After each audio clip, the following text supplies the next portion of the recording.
Hello, it's Brook Hoover, guitar teacher. I'm working on some lessons based on arpeggios. Arpeggios when you play a chord one note at a time, like A minor.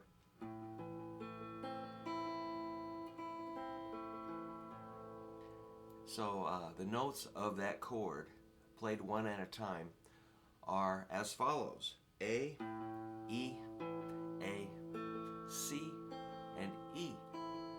Well, there's two E's in there and two A's. So we can reduce it down to simply A, C, E.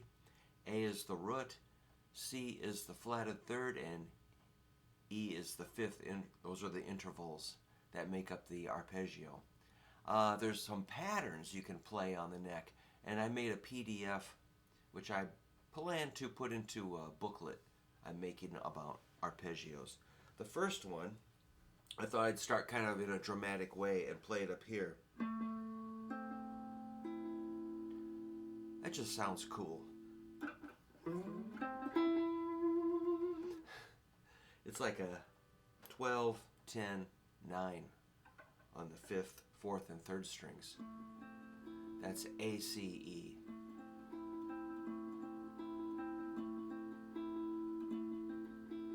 I just think that's cool. Here's another one. This is based at the 5th fret. That's C, E, A. Laying my index finger flat. A little piece of an A minor chord. So everything we do you can trace back to, usually you can find a chord shape that's pretty recognizable. Got one down here, which is just a part of the A minor chord that we all know.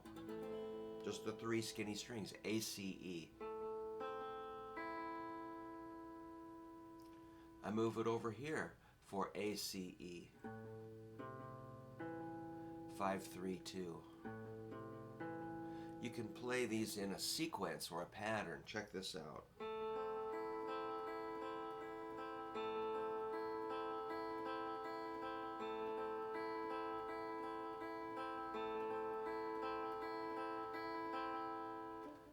You can move it up here and do the same sequence.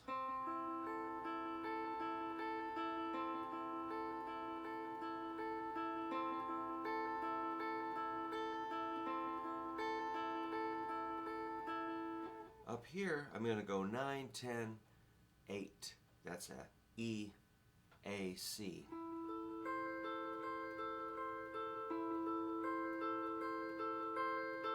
And I might read, let's go up here to 14, 13, 12. This is a mirror image of the first chord we did with these sequences.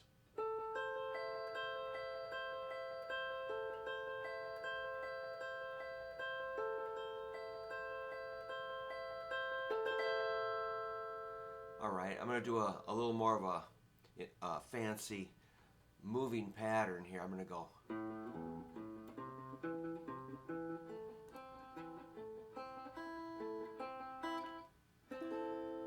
So that was just a sequence. A, E, I don't know if I should say the notes, but A, E, A, C, E, C, E, A, C, A, or E, A, C, E, A, C, E chord.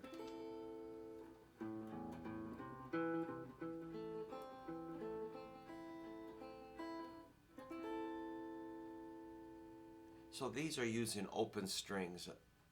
Some of them are. Eventually, when the open strings go away, you really have to kind of work hard to get your fingers. Your fingers have to be stretched out and, flexible and ready to move where we want them. So here's a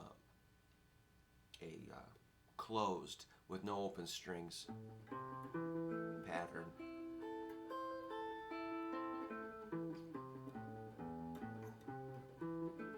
Connected to another pattern, connecting to this pattern.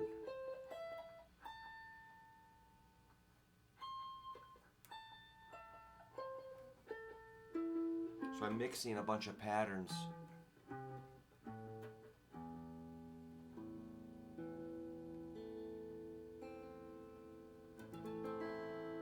And that's gonna, you can look at my PDF if you want to email me at hooverguitar@yahoo.com. I'll send you the PDF.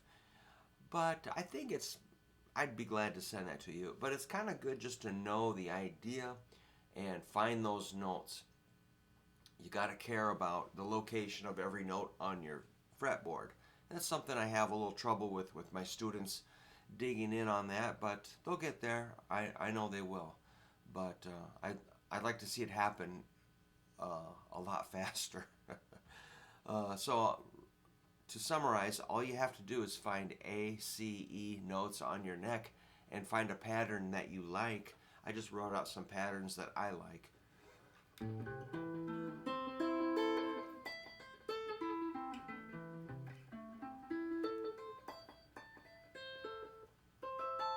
Pretty simple, really.